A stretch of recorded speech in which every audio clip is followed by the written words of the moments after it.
রক্ত, আগুন আর ধোঁয়ার সেই দিনগুলোর হিসাব এখনো মেলেনি। ২০২৪ সালের ছাত্র জনতার আন্দোলনের উত্তাল সময়ে ঢাকা সহ দেশের বিভিন্ন স্থানে পুলিশের স্থাপনায় হামলা, অগ্নিসংযোগ ও অস্ত্র লুটের ঘটনা ঘটে। নিহত হন বহু পুলিশ সদস্য। পুলিশ সদর দপ্তরের তথ্য মতে ৪৪ জন সদস্য নিহত হলেও অনেক কর্মকর্তা দাবি করেছেন প্রকৃত সংখ্যা আরও বেশি।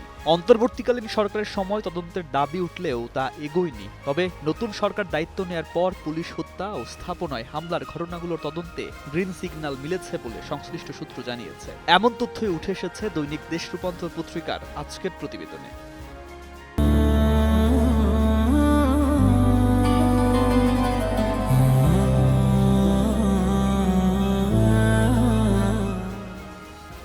স্বরাষ্ট্র মন্ত্রণালয় ও পুলিশ সূত্র বলছে ১.৫ বছরেও এসব ঘটনার তদন্ত না হওয়ায় সরকারের শীর্ষ মহলেও বিস্ময় তৈরি হয়েছে।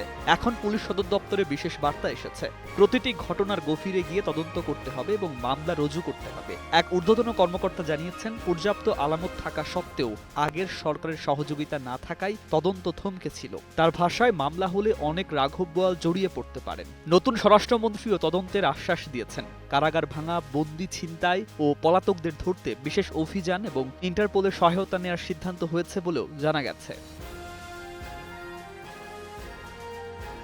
দেশ রূপান্তরের প্রতিবেদনটিতে আরও উল্লেখ করা হয়, পুলিশের ভেতরে এ নিয়ে ক্ষোভ জমে আছে। আন্দোলনের সময় থানা, ফাঁড়ি ও বিভিন্ন পুলিশ স্থাপনায় হামলা চালিয়ে আগ্নেয়াস্ত্র লুট, ভাঙচুর ও অগ্নিসংযোগ করা হয়। বহু লুট হওয়া অস্ত্র এখনও উদ্ধার হয়নি। ডিএমপির ৫০ থানার মধ্যে ২১টি সহ মোট ২১৬টি স্থাপনায় হামলা হয়। ১৩টি থানা পুড়ে যায়। সিরাজগঞ্জের এনায়েতপুর থানায় নিহত হন ১৩ পুলিশ সদস্য। অনেক ঘটনায় এখনো মামলা হয়নি। অধিকাংশ আসামি অজ্ঞাতনামা। তবে পুলিশ বলছে একাধিক টিম ইতোমধ্যে কাজ শুরু করেছে। সিসি ক্যামেরার ফুটেজ সংগ্রহ ও বিশ্লেষণ চলছে। অন্যদিকে আন্দোলন দমাতে ছাত্র জনতার উপর নির্বিচারে হামলা ও গুলির অভিযোগে আওয়ামী লীগ নেতাকর্মী ও বিপুল সংখ্যক পুলিশ সদস্যের বিরুদ্ধেও ২,০০০-এর বেশি মামলা হয়েছে, যার মধ্যে হত্যা মামলা রয়েছে প্রায় ৬১২টি।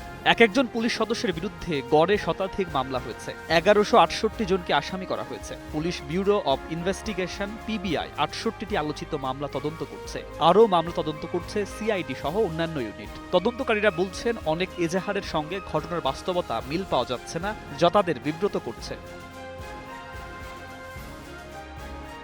এখন নতুন করে কল লিস্ট, কমন সার্টিফিকেট ও বিভিন্ন এলাকার সিসিটিভি ক্যামেরা ফুটেজ সংগ্রহ করে সংশ্লিষ্ট পুলিশ সদস্যদের উপস্থিতি ও ভূমিকা যাচাই করা হচ্ছে। টেলিভিশন চ্যানেল ও পত্রিকার প্রকাশিত ছবি, ভিডিও বিশ্লেষণে নেওয়া হয়েছে। থানা ও আদালতে দায়ের হওয়া মামলাগুলোকে সাবেক প্রধানমন্ত্রী শেখ হাসিনা, সাবেক স্বরাষ্ট্রমন্ত্রী আসাদুজ্জামান খান, আওয়ামী লীগ সাধারণ সম্পাদক ওবায়দুল কাদের ও সাবেক আইজিপি চৌধুরী আব্দুল্লাহ আল মামুন সহ শীর্ষ নেতা ও কর্মকর্তাদের নাম রয়েছে। একাধিক মামলা হয়েছে ঢাকায়। পুলিশ ও সাধারণ নাগরিক উভয় পক্ষের হত্যাকাণ্ড ও সহিংসতার অভিযোগের এই জটিল প্রেক্ষাপটে এখন নজর তদন্তের দিকে। আসলে কারা দায়ী তা নির্ধারণেই নির্ভর করছে ন্যায় বিচারের ভবিষ্যৎ।